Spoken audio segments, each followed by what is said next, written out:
일본 시마네 현청이 오는 22일 이른바 다케시마의 날 행사를 앞두고 다케시마 카레를 판매해 논란입니다. 서경덕 성신여대 교수는 SNS를 통해 시마네 현청이 지하 구내식당에서 이틀 동안 다케시마 카레를 판매한다고 전했습니다. 다케시마 카레는 지난 2024년부터 시마네현이 한정 판매하는 메뉴입니다. 서 교수는 지역 공무원들과 주민들에게 독도가 자국 영토라는 인식을 주입하기 위한 전략이라고 비판하며 이런다고 독도가 일본 땅이 되겠나고 꼬집었습니다.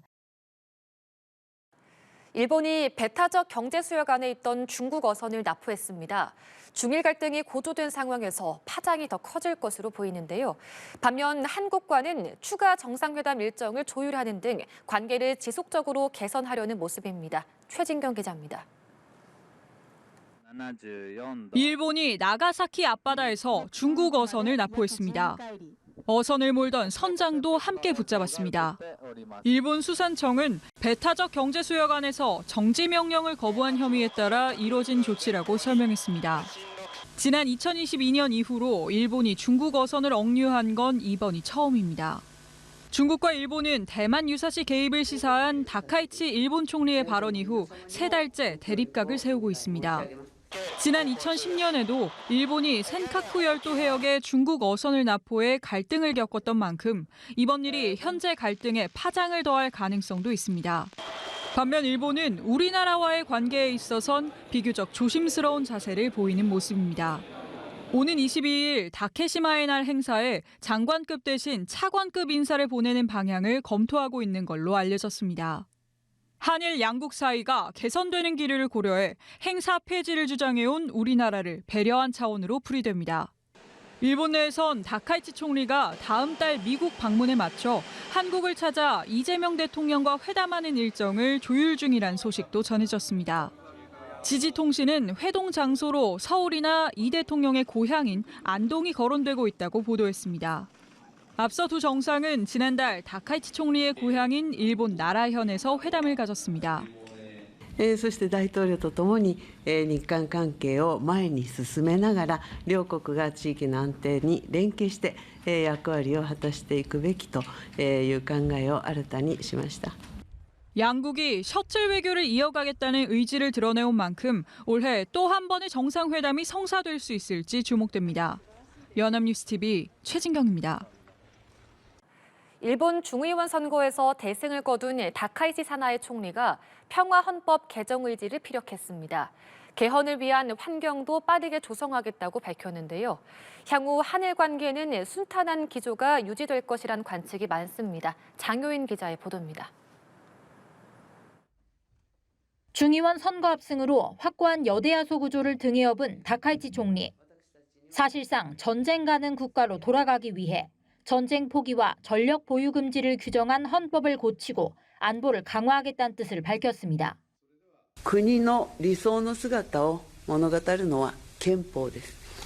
この国の未来をしっかりと見据えながら憲法改正に向けた挑戦も進めてまいります。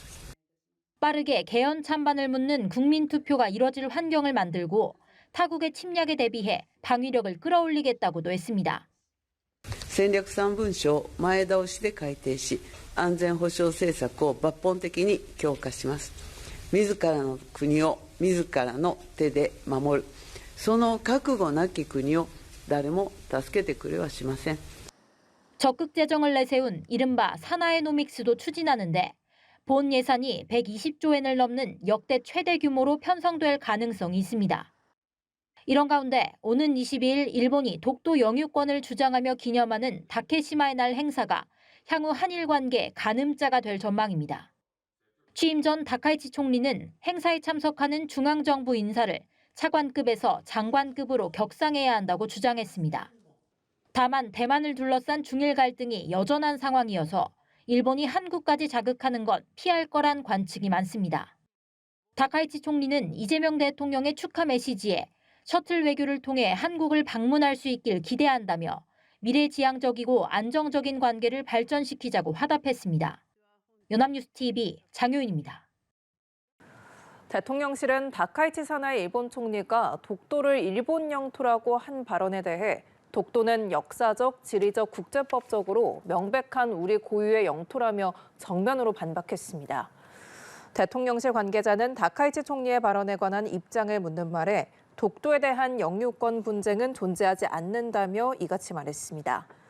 그러면서 독도에 대한 일본의 어떠한 부당한 주장에 대해서도 단호하고 엄중히 대응해 나갈 것이라고 덧붙였습니다. 다카이치 총리는 오늘 일본 중의원 예산위원회에서 자민당 의원의 질의에 답하는 과정에서 독도를 일본의 고유 영토라고 발언했습니다. 다카이치 사나의 일본 총리가 다케시마는 일본 영토라는 억지 주장을 폈습니다. 다카이치 총리는 9일 중의원 예산위원회에서 다카미 야스히로 자민당 의원이 한국에 의한 불법 점거라는 상황이 한치도 변하지 않고 있다고 말하자 이같이 답했습니다.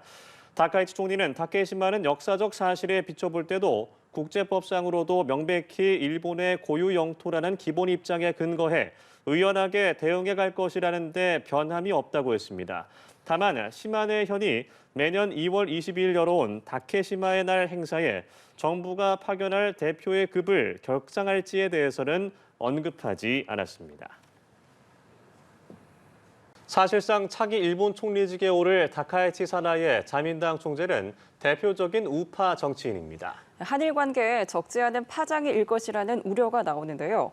협력 기조에는 큰 변화가 없을 것이라는 분석도 적지 않습니다. 신세롬 기자입니다. 전후 최초의 여성 총리 탄생을 앞두고 일본 시민들은 새 바람을 기대하고 있습니다. 다만 강경보수 성향의 다카이치 신임 총재가 총리 취임 후 한국 등과 마찰을 빚는 것은 아닐지 우려도 나옵니다. アジア関係がちょっと心配ではありますけれど、そこはうまくやっていけるんじゃないかと期待はしています。